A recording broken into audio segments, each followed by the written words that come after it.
Hey all, this side Hina Sharma and welcome to another short clip of This Is My Life.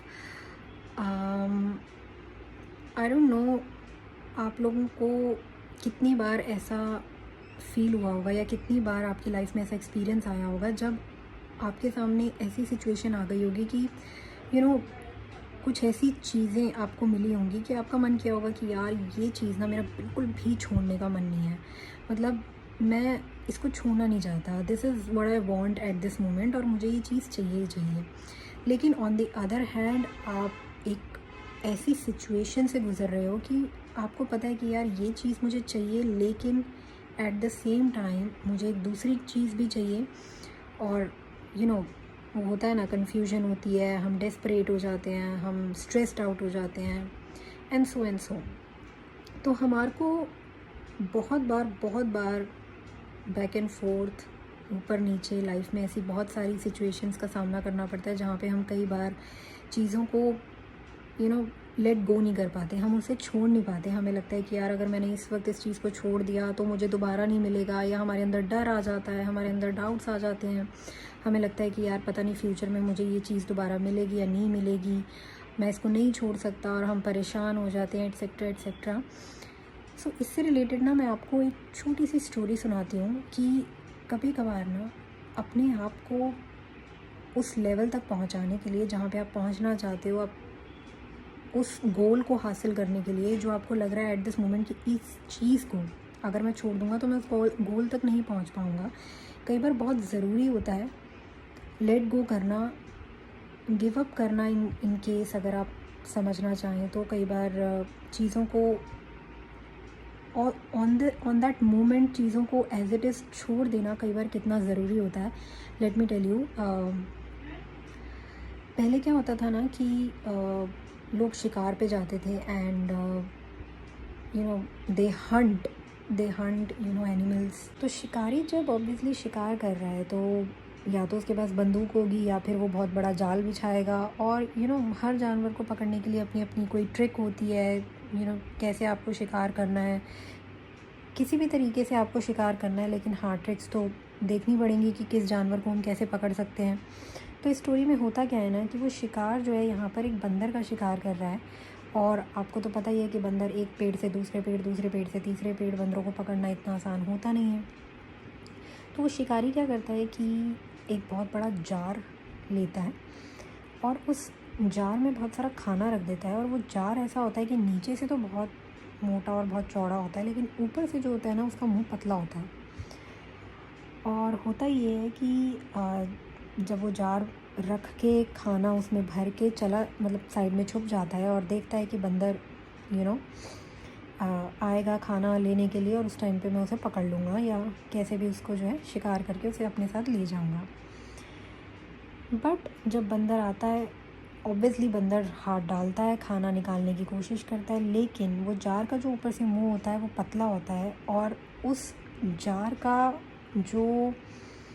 मुंह है वो इतना पतला होता है कि आप ना हाथ ही बाहर निकाल सकते हो, खाने के साथ आप अपना हाथ बाहर नहीं निकाल सकते। तो होता यही है कि वो बंदर जब खाना लेने के लिए अंदर हाथ डालता है, खाना उठाता है, लेकिन जब वो हाथ बाहर निकालने की कोशिश करता है तो हाथ बाहर निकल नहीं रहा होता। सो उस बंदर के पास सिर्फ दो ही ऑप्शन है, या तो वो खाना छोड़ के अपना हाथ बाहर निकाल ले या फिर अपना शिकार होने दे। So the moral of the story is, at the end मुझे भी नहीं पता कि उस बंदर ने वो खाना छोड़ा या उस शिकारी ने उस बंदर को पकड़ लिया, बट यहाँ पे मोरल ऑफ द स्टोरी यही है कि बहुत बार हमें किसी बड़े गोल को हासिल करने के लिए, या उस मोमेंट पे हमें लग रहा है कि ये चीज़, ये खाना हमारे लिए बहुत ज़रूरी है, हम उस खाने को भी खाएं, मतलब हमें वो खाना चाहिए तभी हमारा पेट भरेगा, इससे बढ़िया खाना हमें मिल ही नहीं सकता, हमारे लिए बहुत ही मज़ेदार खाना है, लेकिन जान बचानी भी ज़रूरी है। एंड अब आपको यही समझने की यहाँ ज़रूरत है कि कई बार लाइफ में टफ़ चॉइसेस लेनी पड़ती हैं। आपको अगर समझ में नहीं आ रहा कि आप एग्जैक्टली उस सिचुएशन में क्या कर सकते हो, तो ऐसी लाइफ सर्कमस्टांस, लाइफ आपको अलग अलग लेसन्स के ज़रिए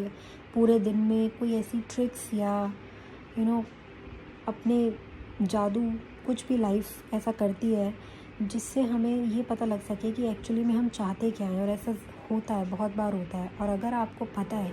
कि आपको किस रास्ते जाना है, लेकिन एट दिस मोमेंट आप कंफ्यूज हो, आपको लग रहा है कि यार मुझे ये भी नहीं छोड़ना, लेकिन मुझे वो काम भी नहीं छोड़ना, या वहाँ भी जाना है और यहाँ भी जाना है। सो ये आपके ऊपर है कि आप ये समझने की कोशिश करो कि लॉन्ग टर्म में हमें किस चीज़ से बेनिफिट है, लॉन्ग टर्म में हमें किस चीज़ से ज़्यादा बेनिफिट मिल सकता है। अगर आपको दिख रहा है कि लॉन्ग टर्म में मुझे इस पर्टिकुलर चीज़ से नहीं बल्कि एक दूसरी चीज़ से ज़्यादा बेनिफिट हो सकता है, हालांकि उस रास्ते पे अभी मुझे कुछ नहीं मिलने वाला, लेकिन बाद में मुझे बहुत बहुत अच्छा रिजल्ट मिलने वाला है, तो डेफिनेटली आपको उस चीज़ को जो करंटली आपको खुशी दे रही है उसको छोड़ना ही पड़ेगा। और यही आज का एक मेरी लर्निंग थी, जो मेरे सामने भी अभी कुछ दिन पहले ऐसी सिचुएशन आई थी। और मुझे लगा कि यार अगर मुझे अपने करियर को एक नई डायरेक्शन देनी है तो अभी मुझे कुछ टफ़ डिसीजंस लेने ही पड़ेंगे। एंड यस, लाइफ में कभी कभी जिस चीज़ को आप टाइट पकड़ कर बैठे हुए हो, आपको लग रहा है कि ये चीज़ चली गई मेरे हाथों से तो शायद मुझे दोबारा कुछ भी नहीं मिलेगा, ऐसा नहीं है। अगर आपकी दिल की वो कोने में दबी हुई आवाज़ आपको बार बार बोल रही है कि कुछ नहीं होगा, डरो मत, हिम्मत रखो, so just go for it, doubts मत आने दो।